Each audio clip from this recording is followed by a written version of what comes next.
အားလုံးပဲမင်္ဂလာပါရှင်ချိုကိုကင်း channel မှာပြန်လည်ကြိုဆိုပါရရှင်ကျွန်မဒီနေ့တော့ကြက်သွေးလေးကိုမကြီးရွက်ကလေးနဲ့ချက်စားပါမယ်နော်တငယ်ချင်းတို့လိုက်ပါကြည့်ရှုအားပေးကြပါအောင်နော်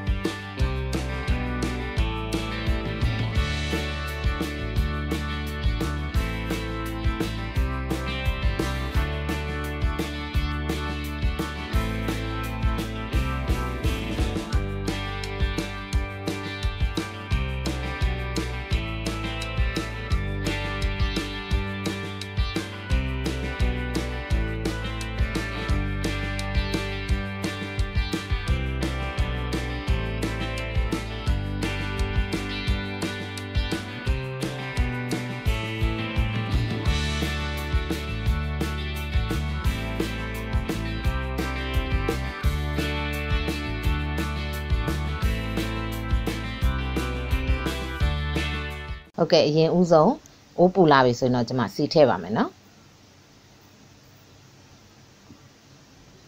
စီပူလာပြီဆိုရင်တော့ကျွန်မကြက်သွန်အဖြူအနီဂျင်းလေးနဲ့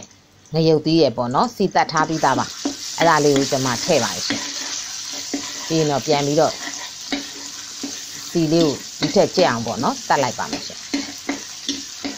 နွေရာသီဖြစ်တဲ့အတွက်ကျွန်မတို့အချင်းလေးနဲ့စားတာကောင်းတာပေါ့နော်အဲ့အတွက်ကျွန်မမကြီးရွက်ကလေးနဲ့ကျွန်မချက်ပါမယ်ရှင်ကြက်သွေးပေါ့နော်အရသာအတွက်တော့ကျွန်မစီတက်နေတော့မှာပဲအနံလေးမှုေးပြီးတော့ပိုကောင်းအောင်ပေါ့နော်ငပြားကြီးထည့်တယ်အချို့မှုတ်ထည့်ပါရှင်ပြီးရင်ကြက်ကလေးပေါ့နော်စီကိုထုံးစံအတိုင်းကျွန်မစီတက်ပါမယ်ရှင်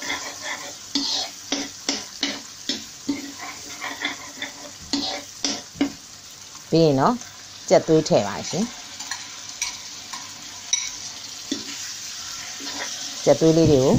ကျမတို့အသားလေးလုံးတယ်လို့ပဲပေါ့နော်အသားလေးပေါ့နော်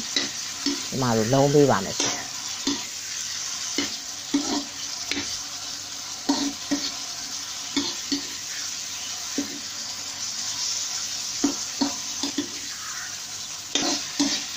ပြီးသွားရင်တော့မကြီးရွက်ထည့်ပါရှင်မကြီးရွက်ကလေးနဲ့ဟိုဘက်ဒီဘက်ပေါ့နော်လှန်ပြီးတော့ပေချာလေးမှုေပေးရပါမယ်ရှင်မကြီးရွက်လေးနဲ့ဆိုတော့အချင်းတက်ကလေးနဲ့ဆိုတော့ပေါ့နော်ဒီနွေရာသီအတွက်ခမင်းစားရတာမိန်ပါတယ်ရှင်ဒါကြောင့်အချင်းလေးနဲ့ကျွန်မတွဲဖက်ပြီးချက်တာပါနော်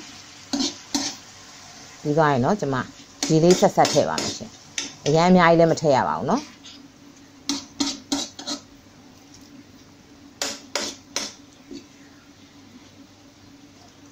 ပြီးရင်တော့အဖုံးလေးအုပ်ပြီးတည်ပါမယ်ရှင်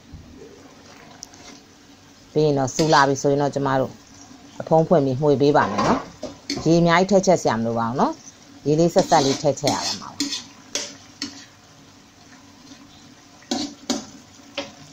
အရသာလေးမြည်ကြည့်ပါမယ်ရှင်အရသာကိုအချင်းလေးနည်းနည်းလိုချင်တဲ့အတွက်ကျမစားလေးနည်းနည်းထပ်ထည့်လိုက်ပါတယ်ရှင်ပေါ်လဲပေါ်တဲ့အတွက်ကျမငပြားကြီးမထည့်ပဲနဲ့ပေါ့နော်အချင်းလေးစူအောင်လို့စားထည့်လိုက်ပါတယ်ရှင်ပြီးရင်တော့ဒီချာလေးနှံ့အောင်မှုေပေးပါမယ်နော်အခုဆိုရင်တော့ရပါပြီเนาะကြော်ချက်ပုံစံလေးပေါ့ရှင်เนาะ